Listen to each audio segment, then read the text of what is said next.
Roberto Farinati, no seu artigo A Datamento te surpreende, em seu jornal, e o regime fascista, em 4 de outubro de 1938, atacou o padre Pietro Tacchi Venturi por ajudar os judeus perseguidos pelas leis raciais fascistas na Itália.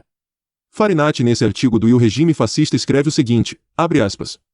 Faz algum tempo que examinamos os estatutos dos municípios itálicos, sobre os quais a autoridade eclesiástica tinha domínio indiscutível para todos os problemas que definia como religiosos. As encíclicas papais, os cânones dos concílios, as pastorais dos bispos servem para demonstrar, sem exceção, como a Igreja perseguiu os judeus, às vezes de maneira implacável e cruel.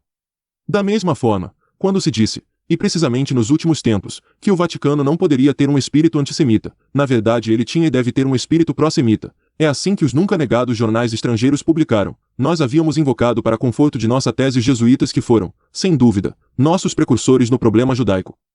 Neste problema, os reverendos padres nunca admitiram qualquer discussão ou mitigação.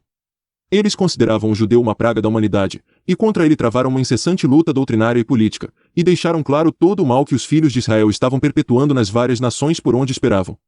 Em 30 de agosto, o regime fascista apresentou brevemente um estudo de La Civiltà Católica, que, embora remonte a 1890, se apresenta hoje com as características de uma atualidade nova e vigorosa.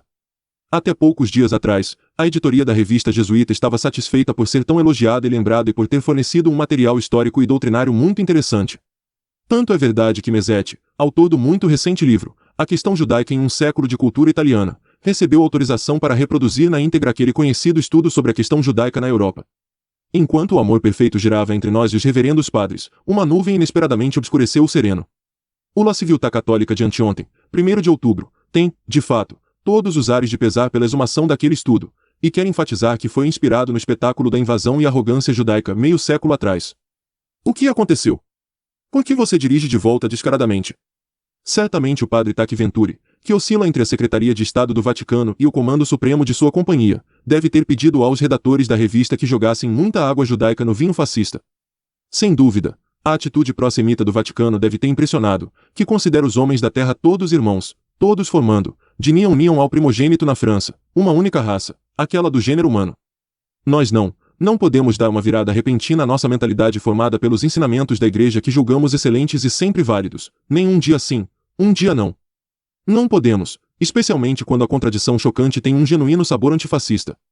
Portanto, a retirada dos jesuítas só podemos considerar uma manobra de oportunidade, que não devolve a honra do seu passado de intransigência rígida, também porque o oportunismo se baseia, desta vez, em elementos demasiado fáceis de contrariar. Na verdade, o órgão jesuíta não parece ter em mente que, no meio século que se seguiu à publicação de seu estudo, a invasão e a arrogância dos judeus aumentaram. O estudo em questão não teve e não tem valor provisório, pelo contrário, refere-se ao triste legado deixado ao nosso século XX pela vitoriosa delinquência judaica. E, além disso, os líderes da doutrina ético-religiosa ditada e inculcada pelo Talmud, pelo Código Supremo da raça judaica, ainda são válidos entre os judeus, eles ainda e sempre constituem a loucura de prava da raça judaica, sim ou não? São os princípios de liberdade, fraternidade e igualdade, direitos humanos, na realidade, sim ou não, direitos do judeu.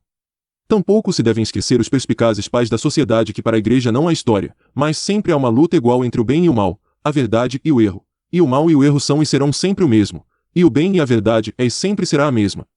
Agora, como ousam os reverendos padres declarar que o que era bom e verdadeiro meio século atrás não é bom e verdadeiro hoje? Eles querem se tornar imprudentes na filosofia também.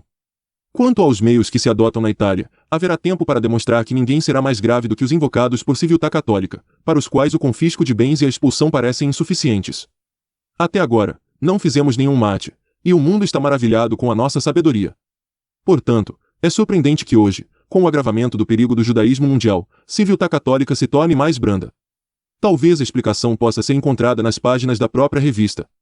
Na coleção de La Civiltà Católica publica-se desde outubro de 1922 aquele famoso documento que a revista dizia dever ser encontrado nos arquivos do Vaticano, ou seja, a carta de J. B. Simonini ao padre jesuíta Baruel que relata as confidências dos principais e mais ricos judeus. Mais dessas confidências, a quarta dizia que só na Itália eles tinham mais de 800 eclesiásticos, seculares e regulares como partidários, incluindo muitos párocos, professores públicos, alguns bispos e alguns cardeais, e que por algum tempo não tinham mais desespero de ter um papa de sua festa. E a 10ª confidência dizia que os judeus consequentemente prometeram a si mesmos em menos de um século ser donos do mundo. 132 anos se passaram desde o dia dessas confidências e se os judeus não se tornaram o que Civiltà Católica temia, a quem devemos agradecer? Aguardamos a resposta a esta pergunta. Fecha aspas. Podemos notar que nesse artigo, além de se atacar o padre Taque Venturi, se ataca também a Igreja Católica, acusando-a de perseguir cruelmente os judeus ao longo da história, ao mesmo tempo que se insinua que a Igreja é controlada pelos judeus.